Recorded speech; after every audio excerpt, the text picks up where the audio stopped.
Hi friends, कैसे हो आप सब। आज मैं आपके साथ स्काई इन माय हार्ट के फोर्थ का लास्ट हाफ एक्सप्लेन कर रही हूँ। अगर आपको पसंद आए तो लाइक करें, शेयर करें और कमेंट तो ज़रूर ही करें।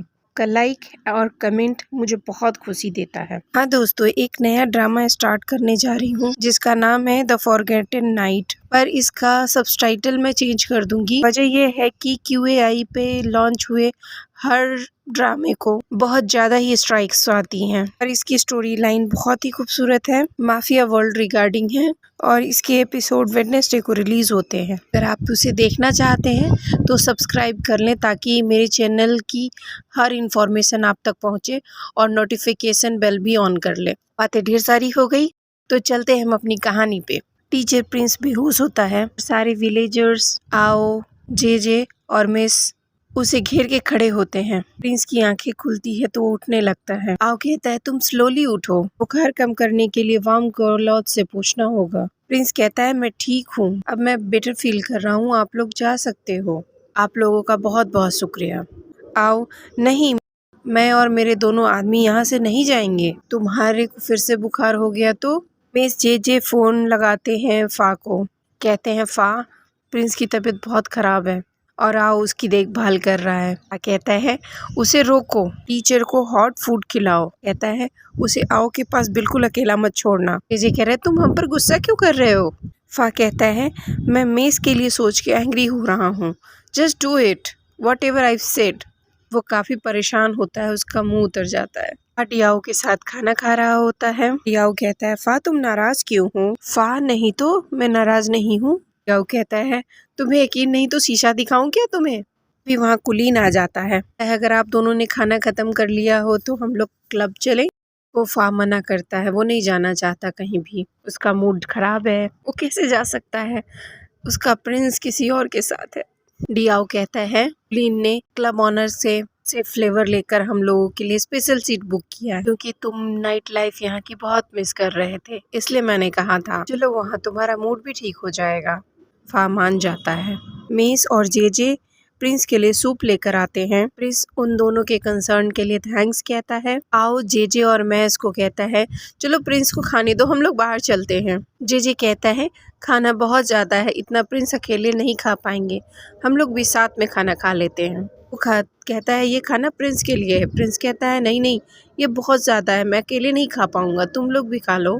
जे और मेस कहते हैं, you are so nice prince. Club में फा, कुलीन और डियाओ एक साथ ड्रिंक कर रहे होते हैं। तभी एक लड़की आती है कुलीन के पास, उसके साथ फ्लर्ट करती है। कुलीन कहता है, मैं अकेला नहीं हूँ।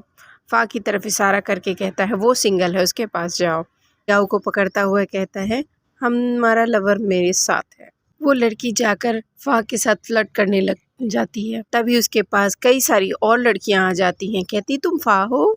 वो सबको मना करके वॉशरूम चला जाता है। फा वॉशरूम में मुंह धोता है और कहता है, टेम्पटेशन बहुत ज्यादा है, पर मैंने किसी को प्रॉमिस किया है। वॉशरूम से जब वो बाहर निकलता है तभी एक लड़की उसके पास आ जाती है। फा उसे बुलाता है, किटी, तुम यहाँ क्या कर रही हो? फा, तुम बदल गए हो, ना तो तुम ड्रिंक ले रहे हो, ना किसी लड़की से बात कर रहे हो। तभी फा का फोन बजता है और वो वहाँ से चला जाता है। जे और मिस फा को फोन पर कहते हैं के बाद आओ ने हमें वहाँ से बाहर निकाल दिया। उसके 2 लोग उसके गेट पे पहरा दे रहे हैं।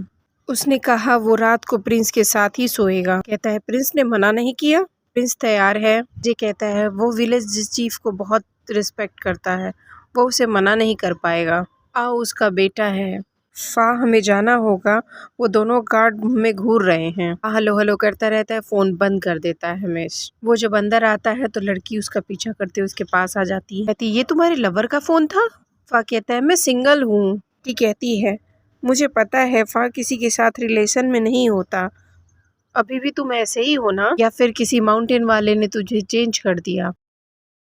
प्रिंस से शायद जलन के मारे फा नाराज होता है और लड़की को कहता है, मुझे कोई भी नहीं बदल सकता, मैं फा हूँ। लड़की कहती है, अगर ऐसी बात है तो प्रूव इट। हाँ, वो उसके साथ चला जाता है। प्रिंस बाहर आके आओ और उसके दोनों फ्रेंड्स को नमस्कार कर थैंक यू कहता है और कहता है, आप लोगों के कंसर्न के लिए बहुत बहुत शुक्रिया, पर आपको अब अपने घर पे जाना चाहिए। अंदर जाके गेट बंद कर लेता है और खिड़की के पास जाकर बैठता है और फ़ा की बातों को याद करने लगता है और मुस्कुराता रहता है। कहता है यहाँ बहुत अकेलापन है। प्रिंस सच में इस वक्त फ़ा को बहुत मिस कर रहा होता है। तभी फ़ोन आता है इसके फ़ोन पर। वो जाके उससे पिक करता है। फ़ोन कूफा का होता है। उधर से एक लड़की बात करती है। किटी कहती है मुझे लगता है वही इंसान हो माउंटेन वाले जिसके फ़ा बहुत करीब आ गया है। तुम उसके बारे में सोचना छोड़ दो।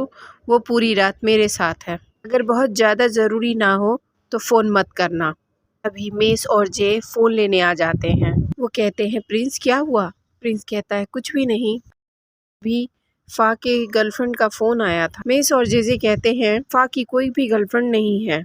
प्रिंस कहता है तुम दोनों को नहीं मालूम उस जैसे इंसान की हर जगह एक गर्लफ्रेंड होती है और अपने रूम में जाकर गेट बंद कर लेता है। जेजे मेस से कहता है लगता है प्रिंस जेलस है।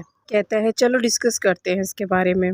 दोनों चले जाते हैं। हम देखते हैं याओ और कुलीन फ़ा को कंधे पे लादते हुए अपने घर पे ले आते हैं और उसे बेड पर सुला देते हैं। कुलीन कहता है ये क्या हमेशा का रूटीन है? याओ कहता है नहीं ये कुछ अलग है। याओ फ़ा के बारे में कहता है ये ज़्यादातर 1 से 2 ग्लास पीने के बाद लड़की लेके घर वापस आ जाता था। आज इसने इतनी सारी ड्रिंक की और किसी को साथ में भी लेकर नहीं आया।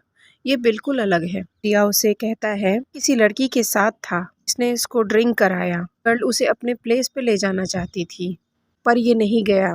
मना करता रहा उसे। फ़ा हम लोगों के साथ आना चाहता था। कई बार उसके रिक्वेस्ट करने के बावजूद उसके साथ नहीं गया। डियाओ कुलीन से कहता है जब से फ़ा माउंटेन से आया है बिल्कुल बदल गया है। लगता है इसे कोई एक अच्छा इंसान वहाँ मिल गया है। मॉर्निंग में फ़ा की नींद फ़ोन के रिंगटोन से खुलती है। मेस फ़ा को गाली देते हुए कहता है तुम कल रात किसके साथ थे? लड़की का फ़ोन आया था। उसने कहा कि वो तुम्हारी गर्लफ्रेंड है। सबसे वर्स्ट पार्ट ये था कि वो फ़ोन प्रिंस ने पिक किया था। उसने उसे बताया कि वो उसकी गर्लफ्रेंड है जी और मैंने ये बात समझाने की कोशिश की प्रिंस को पर उसका कोई फ़ायदा नहीं हुआ। अभी फ़ा को रात की बात याद आती है। कहती है फ़ा तुम फ़ोन को स्टेयर क्यों कर रहे हो? इतनी गौर से क्यों देख रहे हो? किसी का फ़ोन आने वाला है क्या? फ़ा नहीं कहकर वॉशरूम चला जाता है और किट्टी उठाकर फ़ोन लगा देती है। फ़ोन पर वो प्रिंस को कहती है मैं उसकी गर्लफ्रेंड बोल रही हूँ। फ़ा कहता है प्रिंस को फ़ोन दो मुझे बात करनी है। मैं उसे बताना चाहता हूँ कि वो मेरी गर्लफ्रेंड नहीं है। मेस कहता है तुम ये सब उसे क्यों बताना चाहते हो? कहीं तुम उसे प्यार तो नहीं करते? फ़ा नहीं ऐसा नहीं है। मेस फ़ा को कहता है मैं तुम्हारा दोस्त हूँ। क्या मुझे सच पता नहीं चलेगा? मैं तुम्हारी फीलिंग महसूस नहीं कर सकता? फ़ा कहता है मुझे पता नहीं मैं उसे प्यार करता हूँ या नहीं। मुझे उसके साथ रहना पसंद है। उसे देखकर मुझे खुशी मिलती है। फ़ा कहता है I am sorry miss. Miss कहता है तुम मुझसे माफ़ी क्यों मांग रहे हो? फ़ा कहता है क्योंकि मुझे पता है मिस तुम मुझसे पसंद करते हो। मुझे ऐसा नहीं करना चाहिए पर मैं कुछ समझ नहीं पा रहा कि मैं क्या करूं। मिस कहता है ऑनेस्टली बोलूं तो वो मुझे पहले बिल्कुल अच्छा नहीं लगता था पर उसके साथ रहने से उसके साथ काम करने से मैं उसको एडमायर करने लगा। पर तुम्हारी तरह मैं उसकी को लाइक नहीं करता। हाँ तुम्हारे साथ इसलिए बोलता था ताकि तुम अपनी भावनाओं को कन्फेस कर सको। कहो कि तुम उसे पसंद करते हो। हाँ मैं इसको थैंक्स कहता है। वो कहता है मेरी रियल हेल्प तब होगी जब तुम मुझे उससे बात कराओगे। मेस कहता है ये तुम्हारी प्रॉब्लम है तुम इसे सॉल्व करो। बाय करके फ़ोन रख देता है। फ़ा हेलो हेलो करता रहता है। कहता है कि ये सच में मेरे साइड है। आओ और डियाओ लंच कर रहे होते हैं रेस्टोरेंट में। उसे अपनी कहानी बता रहा था पर फ़ा का ध्यान तो इन बातों में होता नहीं। फ़ा उसे कई बार बुलाता है तब उसे होश आता है। कहता है डियाओ ठीक हूँ। फ़ा मैं तुम्हारा ब्रदर हूँ। मुझे तुम्हारी हर चीज़ें पता चलती हैं। फ़ा फिर फ़ा कहता है डियाओ मैं एक बात पूछूं? मेरा एक दोस्त है जिसकी फ़ाइट उसके लवर से हो गई है। लवर नहीं कह सकते वो जिससे बातें करता है उसकी फ़ाइट उसके साथ हो गई है। कुछ गलतफहमी हो गई है। वो उसे ख़त्म करना चाहता है। वो तुम्हारा बर्थडे अटेंड नहीं कर पाएगा। क्या तुम उससे नाराज़ होगे? वो कहता है क्या वो पर्सन पागल है? कहता है हाँ पागल है। डियाओ कहता है क्या मेरे दोस्त परेशान है? हाँ बहुत ज़्यादा। डियाओ कहता है फ़ा तुम्हें जाना चाहिए। फ्लाइट बुक करो और जल्दी जाओ। फ़ा कहता है लेकिन मेरे दोस्त का क्या होगा? फिर सरप्राइज होकर कहता है क्या तुमने फा कहा? वो कहता है मैं तुम्हारे दोस्त के बारे में कह रहा था। लियाओ थोड़ा रुक कर कहता है फा झूठ बोलना बंद करो, मुझे पता है ये तुम्हारी स्टोरी है। फा फिर मान जाता है और कहता है मैं तुम्हारे हर बर्थडे में तुम्हारे साथ रहता था, इस बार नहीं रहूंगा तो तुम्हें बहुत बुरा लगेगा। आओ लगेगा। आओ प्रिंस के गेट पे नॉक करता है। प्रिंस गेट खोल देता है। आओ कहता है मैं तुम्हारे लिए फूड और खाना लेकर आया हूँ। मैंने सभी को विलेज में इन्फॉर्म कर दिया है तुम्हारी तबीयत ठीक नहीं है और इस वजह से तुम्हें मीटिंग में भी आने की ज़रूरत नहीं है। कहता है मैं बेटर फील कर रहा हूँ, मुझे थोड़ा वक्त दो चेंज करने के लिए, मैं अभी आता हूँ। आओ रोकता है पर वो चला जाता है। फिर प्रिंस के गेट पे नॉक होता है। प्रिंस कहता है मैं ठीक हूँ, मैं अभी चेंज करके आता हूँ। फिर दोबारा नॉक क्यों कर रहे हो? जब वो गेट खोलता है सामने फा होता है। वो कहता है तुम हो और उसे गौर से देखने लगता है। फा का फ्लैशबैक स्टार्ट होता है जब वो डियाओ के साथ था। डियाओ कहता है मैं ठीक नहीं होऊंगा क्योंकि हमेशा तुम सिर्फ मेरे बारे में सोचते हो, अपनी फीलिंग्स के बारे में बिल्कुल नहीं सोचते। कहता है मैं तुम्हारे लिए वरीड हूँ डियाओ। डियाओ कहता है मेरी बर्थडे पार्टी हर साल होगी, लेकिन अगर वो इंसान तुम्हारी लाइफ से चला गया तो तुम्हें सेकंड चांस नहीं मिलेगा। डियाओ कहता है तुम्हें हिमालय दोबारा चढ़ना होगा। कहता है तुम्हें वो स्टोरी याद है? कहता है तुम अपनी लाइफ अचीवमेंट हिमालय क्लाइंब से जोड़ सकते हो। अपने साथ डियर वन को ले जाना चाहिए जो तुमसे वहाँ की व्यू शेयर कर सके। हार्ट ब्रेक के बाद तुम किसी के साथ अपनी भावनाएं शेयर नहीं कर सके और वो इंसान तुम्हें माउंटेन पर दोबारा चढ़ने के लिए इंस्पायर करता है तो तुम्हें ज़रूर जाना चाहिए। फा उसे अपने से दूर मत जाने दो। फा प्रिंस को कहता है मैं वापस आ गया प्रिंस। दिल में सोचता है ये ज़िंदगी में पहली बार है जब मैं किसी के लिए इतना कंसर्न हूँ। और ये एपिसोड यहीं पे ख़त्म हो जाता है। प्लीज़ फ्रेंड्स शेयर ज़रूर करना।